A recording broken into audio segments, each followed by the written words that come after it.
नमस्ते guys, Rajesh here from नमस्ते take और इस वीडियो पे मैं आपको बताने वाला हूँ पोको M3 के कुछ अमेजिंग टिप्स और ट्रिक्स। अगर आप इस फोन को लेने का सोच रहे हो तो डेफिनेटली इस वीडियो को देखना। थोड़ा लंबा है तो आराम से देखना, लेकिन उसके पहले अगर आप हमारे चैनल पे पहली बार आए हो और अगर आपको स्मार्टफोन और टेक्नोलॉजी में इंटरेस्ट है और ऐसे ही फोन्स के बारे में हिडन टिप्स और ट्रिक्स जानना है, उनके फीचर्स के बारे में और जानना है, तो हमारे चैनल पे जरूर सब्सक्राइब कर लेना और साथ ही नीचे बेल आइकन दबा देना ताकि आपको फ्यूचर वीडियोस की नोटिफिकेशंस मिलती रहे। सबसे पहले होम स्क्रीन रिलेटेड टिप्स और ट्रिक्स से स्टार्ट करते हैं। तो होम स्क्रीन में जो डिफॉल्ट आपको पोको लॉन्चर मिल रहा है, इसके सेटिंग्स को अगर आपको एक्सेस करना है तो लॉन्ग प्रेस करिएगा एम्प्टी एरिया में होम स्क्रीन पे, फिर नीचे जो सेटिंग्स बटन आएगा उस पर टैप करिएगा। यहाँ से आप ट्रांजिशन इफेक्ट्स यानी कि जब आप डिफरेंट होम स्क्रीन पेजेस के बीच में स्वाइप करोगे तो जो एनिमेशन है ना उसे सेलेक्ट कर सकते हो। बहुत सारे हैं इफेक्ट्स, जो आपको पसंद है वो सेलेक्ट कर लेना। इसे छोड़ के आप होम स्क्रीन सेटिंग से डिफ़ॉल्ट स्क्रीन को चेंज कर सकते हो, एप्लीकेशन के आइकन्स को हाइड कर सकते हो, यानी कि जो एप्लीकेशन आप नए डाउनलोड कर रहे हो प्ले स्टोर से, ज़रूरी नहीं है कि उसका आइकन आपके होम स्क्रीन पे भी बने। इससे अच्छा है कि आप उसे हाइड कर लो। फिर मोर में जाओगे तो आपको और ऑप्शंस मिलेंगे, जैसे कि आप आइकन पैक चेंज कर सकते हो।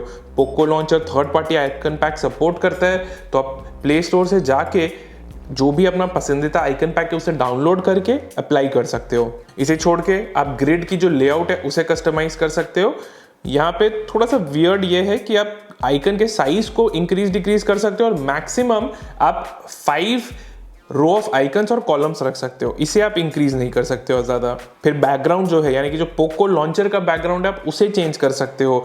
आप उसे डार्क कर सकते हो, लाइट कर सकते हो, या सिस्टम थीम से लिंक कर सकते हो। उसकी ट्रांसपेरेंसी को इंक्रीज डिक्रीज कर सकते हो। काफ़ी कस्टमाइजेबल लॉन्चर है ये, एंड नो वंडर कि क्यों पोको यूजर्स को ये पसंद आता है। ऐप कैटेगरीज जो बाय डिफॉल्ट आप देखोगे तो पोको लॉन्चर में ना डिफरेंट कैटेगरीज में आपके ऐप्स कैटेगराइज्ड रहते हैं। तो अगर आपको चाहिए तो आप नए कैटेगरीज क्रिएट कर सकते हो। होम स्क्रीन सेटिंग्स में जाके मोर में जाना, उसके बाद मैनेज ऐप कैटेगरीज। यहाँ पे बहुत सारे जो डिफॉल्ट कैटेगरीज हैं वो सब लिस्ट किए जाएंगे। आप इसे रीऑर्डर कर सकते हो ड्रैग ड्रॉप करके, नहीं तो आप डिलीट भी कर सकते हो जो कैटेगरी आपको नहीं चाहिए, एंड चाहो तो आप नया क्रिएट भी कर सकते हो। जो कैटेगरी आपको चाहिए उसके लिए पहले जो जो एप्लीकेशन है उन्हें सेलेक्ट कर लो और उसके बाद उस कैटेगरी का जो एक नाम है वो डाल दो। ऐप ड्रॉयर रिलेटेड भी काफ़ी कस्टमाइजेशन ऑप्शंस हैं। यहाँ पे जो ऐप सजेशंस आते हैं आप उसे डिसेबल कर सकते हो। आइकन्स को कलर के हिसाब से ग्रुप कर सकते हो। जो स्क्रॉल बार है उसे आप A to Z कर सकते हो, ओरिजिनल लेआउट में रख सकते हो। इसे छोड़ के नोटिफिकेशन बैजेस जो हैं वो किस तरह होंगे, सर्कल के नंबर स्टाइल, ये चेंज कर सकते हो। सर्च बार को आप चाहो तो डायरेक्टली ओपन कर सकते हो जब भी आप ऐप ड्रॉयर ओपन करो। एंड जो सबसे यूजफुल है मेरे हिसाब से वो है double tap to lock screen. इसे आप एक बार इनेबल कर दो, फिर आप जब भी अपने होम स्क्रीन के एम्प्टी एरिया पे डबल टैप करोगे तो फोन जो है ऑटोमेटिकली लॉक हो जाएगा। सिंपल फीचर है बट बहुत ही यूजफुल है। पर्टिकुलरली अगर आप double tap to wake enable रखोगे तो उसके साथ ये डबल टैप टू लॉक वाला फीचर भी बहुत यूजफुल रहेगा। अब जो थोड़े हिडन सेटिंग्स है ना पोको M3 में, जो सेटिंग्स मेन्यू में एकदम बरीड है, उनके बारे में बताता हूँ। पहले तो सेटिंग्स में जाना, नीचे स्क्रॉल करके एडिशनल सेटिंग्स में जाना। यहाँ पे सबसे पहले तो फुल स्क्रीन डिस्प्ले में जाओ।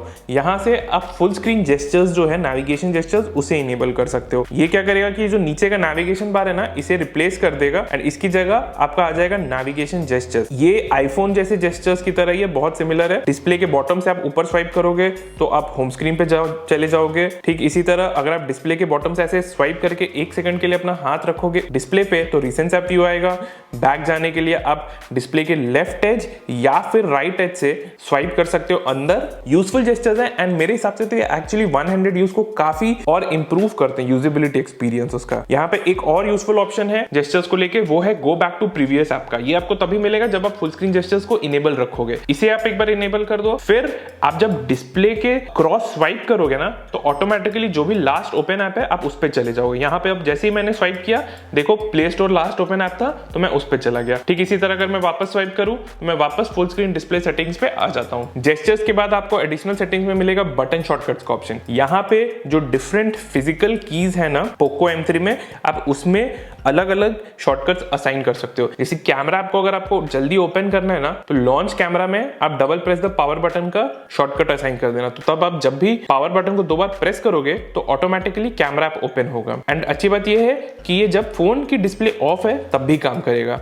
ये जेस्चर आजकल बहुत एंड्रॉइड फोन्स में कॉमनली मिलता है, लेकिन समहाउ पोको M3 में ये जेस्चर बाय डिफॉल्ट डिसेबल्ड रहता है। एनीवेज आप इसे मैनुअली इनेबल कर ही सकते हो, तो कोई बड़ा बात नहीं है। इसे छोड़ के स्क्रीनशॉट लेने का एक जेस्चर है, वो है 3 फिंगर स्लाइड डाउन का। 3 फिंगर से कहीं पे भी ऐसे नीचे स्वाइप डाउन करो और फोन ऑटोमेटिकली एक स्क्रीनशॉट ले लेगा। ठीक इसी तरह अगर आपको गूगल असिस्टेंट लॉन्च करने का एक शॉर्टकट चाहिए तो ये बाय डिफॉल्ट असाइंड है होम बटन पे, लेकिन आप इसे चाहो तो चेंज करके असाइन कर सकते हो बैक बटन के लॉन्ग प्रेस पे, पावर प्लस होम बटन पे, जो आपका प्रेफरेंस हो वो। आप स्क्रीन ऑफ करने के लिए भी एक शॉर्टकट असाइन कर सकते हो, और ठीक इसी तरह टॉर्च के लिए भी आप एक शॉर्टकट असाइन कर सकते हो। इन केस आप नेविगेशन जेस्चर यूज कर रहे हो और तब अगर आपको गूगल असिस्टेंट को ट्रिगर करना है तो बटन शॉर्टकट्स में एकदम नीचे ऑप्शन मिलेगा आपको, press and hold the power button for 0.5 seconds to turn on Google Assistant. इससे क्या होगा कि एक बार आप इनेबल कर दोगे तो जब आप पावर बटन को लॉन्ग प्रेस करोगे तो आपका गूगल असिस्टेंट आएगा, क्योंकि नेविगेशन जेस्चर यूज करते टाइम तो नीचे के बटन हाइड हो जाते हैं, तो ये गूगल असिस्टेंट को ट्रिगर करने का एक और सिंपल तरीका हो जाता है। एडिशनल सेटिंग्स में आपको एक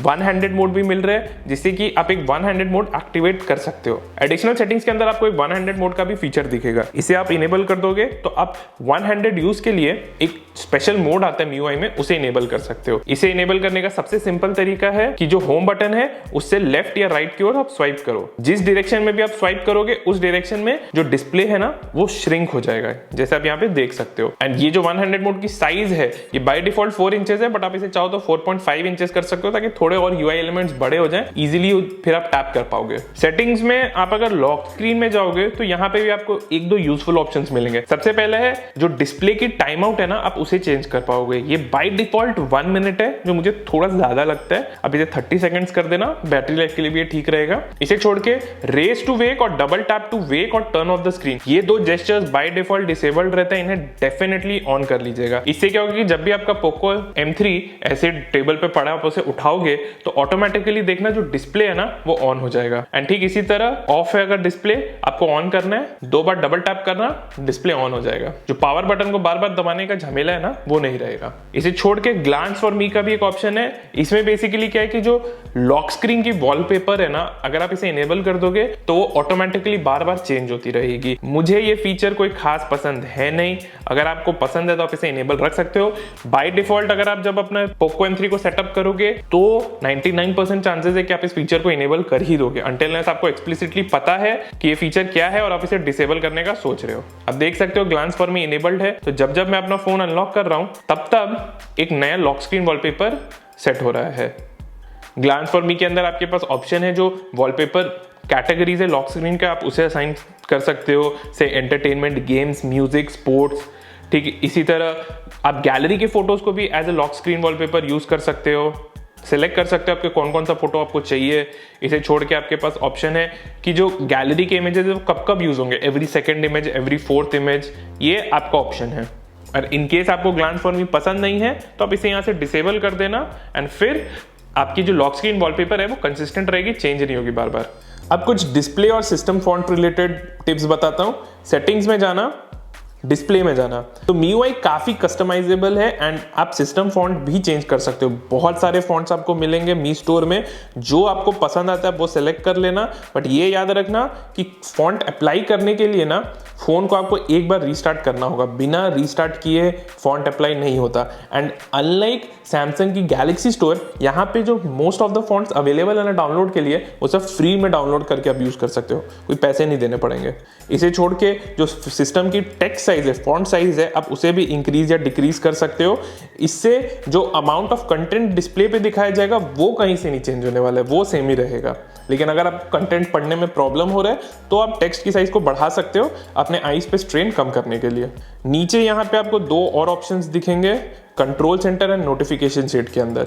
यहाँ पे MIUI 12 में ना एक नया कंट्रोल सेंटर आपको मिलता है, लेकिन आप देख सकते हो यहाँ पे मैंने नोटिफिकेशन सेट को जब एक्सपैंड किया तो सेम ही है भाई, कुछ नया तो दिख नहीं रहा है। तो control centre and notification set के अंदर यहाँ पे आपके पास ऑप्शन है यूज न्यू कंट्रोल सेंटर का, इसे इनेबल कर लेना। अब जब आप कंट्रोल सेंटर लेके आओगे ना तो आप देखोगे कि एक नया UI है, इसका बड़े बड़े टॉगल्स के बटन है, सब कुछ आईफोन जैसा कर दिया, बहुत सिमिलर है ये आईफोन जैसा। तो यही MIUI 12 का नया कंट्रोल सेंटर है जो by default for some reason disabled रहता है। इसे एक्सेस करने के लिए आपको नॉच के राइट साइड से नीचे स्वाइप करना होगा। अगर आप लेफ्ट साइड से नीचे स्वाइप करोगे तो नोटिफिकेशन शेड ओपन होगा। यहाँ पे आपके पास ये भी ऑप्शन है कि जो आपके इंटरनेट कनेक्शन की स्पीड है उसकी डिटेल आप ऊपर स्टेटस बार में दिखा सकते हो। नॉच जो है यहाँ पे जो एक्चुअली बेयरली विजिबल है मेरे हिसाब से, तो आप उसे भी हाइड कर सकते हो। कैरियर का जो नेम है आप उसे चेंज कर सकते हो अपने हिसाब से, और जो बैटरी की परसेंटेज इंडिकेटर है आप उसे चेंज करके अपने हिसाब से एक दूसरा स्टाइल अप्लाई कर सकते हो। बाय डिफॉल्ट अगर आप पोको M3 के फिंगरप्रिंट स्कैनर को सेटअप करोगे तो आपको फोन अनलॉक करने के लिए पावर बटन को ऐसे टच करना ही काफी है। ऑटोमेटिकली फिंगरप्रिंट स्कैनर जो है वो आपका फिंगर डिटेक्ट कर लेगा और फोन को अनलॉक कर देगा। ये चलता तो ठीक है, बट प्रॉब्लम क्या है ना, इसे फॉल्स टचेस बहुत होते हैं। सपोज आपका कोई दूसरा फिंगर ऐसे अपने फोन पकड़ा है तो जो फिंगरप्रिंट स्कैनर है वो फॉल्स रीड अटेम्प्ट्स करेगा। इसे आप डिसेबल कर सकते हो। इसके लिए सेटिंग्स में जाना, फिर password and security, fingerprint unlock में जाना और पहले तो आपका जो भी डिवाइस का अनलॉक पैटर्न या पासवर्ड है वो डालना। यहाँ पे आपको दिखेगा फिंगरप्रिंट रिकॉग्निशन मेथड जो यहाँ पे अभी टच पे है। तो इसमें क्या है कि जैसे ही मैं फिंगरप्रिंट स्कैनर को ऐसे टच करता हूँ फोन अनलॉक हो जाता है। लेकिन अगर आप इसे चाहो तो चेंज करके प्रेस पे कर सकते हो।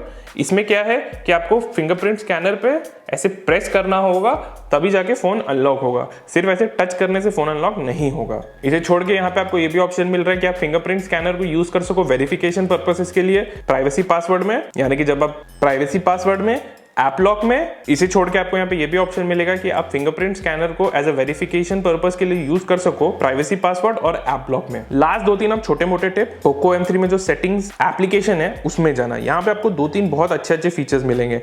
नीचे एक है ऐप लॉक का, सेल्फ एक्सप्लेनेटरी है, इससे आप अपने फोन्स में जो भी इंस्टॉल्ड एप्लीकेशन है उसे लॉक कर सकते हो। टर्न ऑन करो ऐप लॉक को, फिर एक ऐप लॉक के लिए पैटर्न सेट करो। ये जो पैटर्न होगा ये आपका डिवाइस के अनलॉक पैटर्न से अलग होना चाहिए, तभी बेस्ट सेफ्टी रहेगी। उसके बाद आपके पास ऑप्शन रहेगा कि जो भी एप्लीकेशंस आपके पोको M3 में इंस्टॉल्ड है आप उसे सेलेक्ट करके लॉक कर सकते हो। एंड ऊपर आप देख सकते हो अच्छा खासा नोटिफिकेशन आया हुआ है कि अगर आपको चाहिए तो आप ऐप लॉक के लिए जो अपनी आइडेंटिटी बार बार वेरीफाई करनी होती है ना, उसके लिए ऐप लॉक का पैटर्न की जगह आप अपना फिंगरप्रिंट स्कैनर से ही आप अपनी आइडेंटिटी वेरीफाई कर सकते हो। ऐप लॉक को छोड़ के यहाँ ड्यूल ऐप्स का भी फीचर मिलेगा सिक्योरिटी फोल्डर में। नाम से ही फीचर क्लियर होना चाहिए, आप एक एप्लीकेशन की 2 कॉपीज बना सकते हो। तो अगर आप अपने फोन में 2 व्हाट्सएप रखते हो या 2 फेसबुक की कॉपीज चाहिए तो आप इस फीचर को यूज कर सकते हो उस एप्लीकेशन की 2 कॉपीज बनाने के लिए। दोनों ही कॉपीज एक दूसरे से अलग रहेंगी, डेटा शेयर नहीं होगा, तो आप दोनों में अलग अलग अकाउंट से लॉग इन कर सकते हो। तो इस वीडियो के लिए बस इतना ही दोस्तों। आई होप इस वीडियो से आपको पोको M3 के कुछ अमेजिंग और यूजफुल टिप्स और ट्रिक्स के बारे में पता चला हो। आई होप आपको वीडियो पसंद आया हो। अगर ऐसा है दोस्तों तो हमारे चैनल पर जरूर सब्सक्राइब करिएगा और इस वीडियो को लाइक और शेयर करना मत भूलिएगा। एंड इन केस आपके पास भी कुछ amazing Poco M3 related tips और ट्रिक्स हैं तो नीचे कमेंट सेक्शन में जरूर बताइएगा ताकि हमारे और भी व्यूअर्स उनके बारे में जान सकें। धन्यवाद। तो इस वीडियो के लिए बस इतना ही दोस्तों। आई होप इस वीडियो से आपको पोको M3 के कुछ यूजफुल फीचर्स के बारे में पता चला हो, कुछ हिडन टिप्स और ट्रिक्स, और ये वीडियो से आप अपने पोको M3 को और अच्छे से यूज कर पाओ। अगर आपको ये वीडियो पसंद आया हो तो हमारे चैनल पे जरूर सब्सक्राइब कर लेना और वीडियो को लाइक और शेयर करना मत भूलना। धन्यवाद।